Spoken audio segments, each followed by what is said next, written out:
महाभारत के युद्ध के पीछे एक मछली पकड़ने वाले की लड़की जिम्मेदार थी। जी हाँ बंधुओं, मुझे मालूम है कि आपको विश्वास नहीं हो रहा होगा, लेकिन ये कहानी सत्य है। एक मछली पकड़ने वाले की लड़की के कारण ही पूरा महाभारत युद्ध हुआ था। चलिए, क्या है इसके पीछे की कहानी, मैं आपको सुनाने जा रहा हूँ। कृपया ध्यान से सुनिएगा और इस कहानी का आनंद लीजिएगा। मित्रजनों, एक दिन ऋषि पराशर नदी पार करने जा रहे थे तो उनको एक मछुआरन की लड़की नाव चलाते हुए मिली, जिसका नाम था मत्स्यगंधा। वह बहुत ही सुंदर अप्सरा के जैसी दिखती थी। ऋषि पराशर ने जैसे ही उसे देखा तो ऋषि पराशर के मन में काम वासना घर करने लगी। ऋषि पराशर ने उस कन्या को कहा कि मैं तुम्हारे साथ एक पुत्र की प्राप्ति करना चाहता हूं। कन्या ने कहा कि हे महात्मा, आप तो बड़े सत्पुरुष हैं, आप तो बड़े ज्ञानी हैं, और मैं निम्न कुल की, ये कैसे संभव हो सकता है? और महात्मा, मेरे पास से तो मछली की बदबू आती है, भला ये कैसे हो सकता है? ऋषि ने कहा कि हे सुंदरी, मैं तुम्हें आशीर्वाद देता हूँ कि तुम्हारे शरीर से चंदन सी खुशबू आएगी, और जो भी इंसान तुम्हारे आसपास 100 योजन अर्थात 100 किलोमीटर भी तुम्हारे आसपास भटकेगा, वह तुम्हारे पास खींचा चला आएगा। और मैं अपने तप से तुमको एक और आशीर्वाद देता हूँ कि मैं तुम्हारे साथ पुत्र की प्राप्ति तो चाहता हूँ, लेकिन पुत्र प्राप्त होने के बाद भी तुम्हारा जो कुमारी भंग है वो नहीं होगा, तुम कुमारी ही रहोगी। ऐसा ऋषि ने आशीर्वाद दिया और अपने तपोबल से चारों तरफ घना कोहरा अंधेरा कर लिया और उस स्त्री के साथ एक पुत्र उत्पन्न किया, जो आगे चलकर वेदव्यास कहलाए। हालांकि उनका पूरा नाम द्वैपायन वेदव्यास था, क्योंकि जैसे ही वो उत्पन्न हुए वो तपस्या करने के लिए एक द्वीप के ऊपर चले गए और उनका नाम हुआ द्वैपायन वेदव्यास। ऐसा कहा जाता है कि यह श्री कृष्ण के अंश थे, लेकिन कहानी इससे इतर है। थोड़े दिन बीतते हैं। ऋषि के आशीर्वाद से एक दिन जंगल में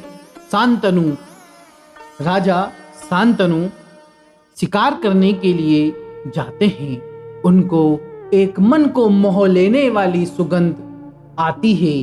राजा शांतनु उस सुगंध के साथ साथ खींचे चले जाते हैं और वहां पहुंच जाते हैं मत्स्यगंधा के पास। मत्स्यगंधा को देखकर राजा शांतनु के मन में हिलोरे उठने लगते हैं। राजा शांतनु के मन में कई तरह के विचार उठने लगते हैं। राजा शांतनु के मन में प्रेम भाव उत्पन्न होने लगता है, अर्थात राजा शांतनु मत्स्यगंधा के प्रेम में पड़ चुके थे।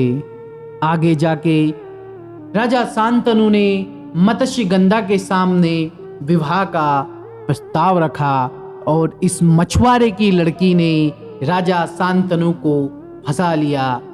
इस मत्स्यगंधा ने राजा शांतनु के सामने एक शर्त रख दी कि हे महाराज, यदि आपको मुझसे विवाह करना है तो विवाह के पश्चात मेरे पुत्र ही आपके राज्य के राजकुमार बनेंगे, तभी मैं आपसे विवाह करूं। राजा शांतनु ने कहा कि हे देवी, मैं प्रेम तो तुमसे अभिन्न करता हूं, लेकिन मैं धर्म द्वंद्व में फंस गया हूं, क्योंकि मेरा एक और बेटा जिसे मैं अपने कलेजे का टुकड़ा मानता हूं, उसका नाम आप जानते ही होंगे, भीष्म पितामह। उसकी शक्तियां, उसकी महानता को देखते हुए मुझे पता है कि वो ही मेरे राज्य को आगे बढ़ा सकता है।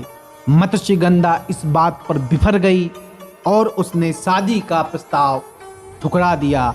राजा शांतनु अपने महल को वापस आ गए, लेकिन प्रेम में पड़ा हुआ पुरुष धीरे धीरे करके, यदि उसको प्रेम की प्राप्ति ना हो मित्रों, तो कमजोर हो ही जाता है। कुछ समय बाद राजा शांतनु बीमार रहने लगे। एक दिन भीष्म ने अपने महामंत्री से पूछ लिया कि आखिर पिताजी की तबीयत दिन ब दिन खराब क्यों होती जा रही है। महामंत्री ने पूरा किस्सा सुनाया। तब भीष्म अपना घोड़ा लेकर निकल गए मछुआरों की गलियों में। उन्होंने मत्स्यगंधा के पिता से अपने पिता के विवाह का प्रस्ताव रखा, तो मत्स्यगंधा के पिता ने कहा कि मेरी एक शर्त है, तभी मैं अपनी पुत्री का विवाह राजा शांतनु के साथ करूंगा। भीष्म पितामह ने पूछा, बताइए आपकी क्या शर्त है। अपने पिता की मन की इच्छा को पूरा करने के लिए ये पुत्र हर बलिदान देने के लिए तैयार है। तब उस मछुआरे ने कहा कि यदि मेरी बेटी का विवाह राजा शांतनु के साथ होता है, तो मेरी बेटी के जो पुत्र होंगे वही इस राज्य के राजकुमार होंगे। पितामह भीष्म ने कहा, ठीक है, मैं वचन देता हूँ। लेकिन दुष्ट मछुआरे ने एक और वचन मांग लिया कि संभवतः हो सकता है कल को जाकर आपके भी पुत्र हो और वो अपना राज्य वापस पाने के लिए युद्ध कर दे, तो फिर क्या होगा।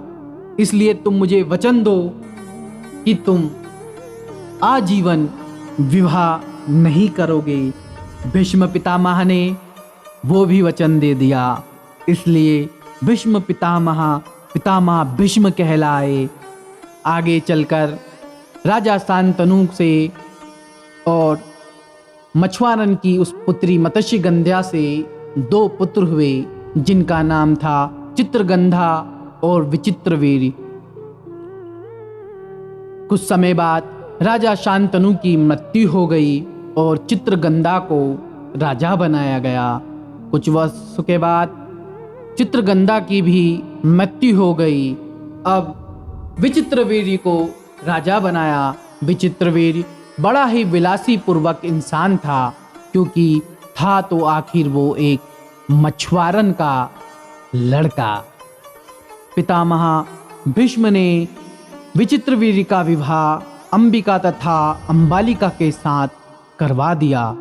लेकिन कुछ समय बीत जाने के बाद भी कोई संतान प्राप्त नहीं हुई और एक दिन क्षयपीड़ा से विचित्रवीर्य की मृत्यु हो गई। बिना उत्तराधिकारी का राज्य हो गया।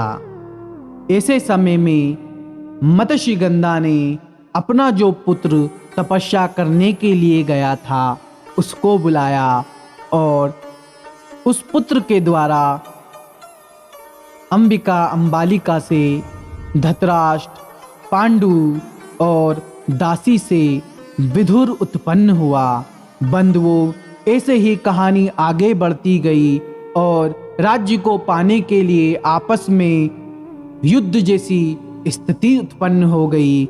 और आपके सामने है कि महाभारत जैसा धर्म युद्ध उस समय पर हुआ, जिसने कई लाखों लोगों को काल के गाल में समा लिया। तो ये था एक मछुआरन लड़की जिसके कारण हुई थी पूरी महाभारत। आशा करता हूँ यह वीडियो आपको पसंद आई होगी। इसलिए मैं आपसे एक बात हमेशा कहता हूँ कि कुल इसलिए देखा जाता है कि किस खानदान की लड़की है, और ये चीज़ें वहीं से चली आ रही है। मिलते हैं नए किसी वीडियो में, जब तक के लिए जय श्री महाकाल।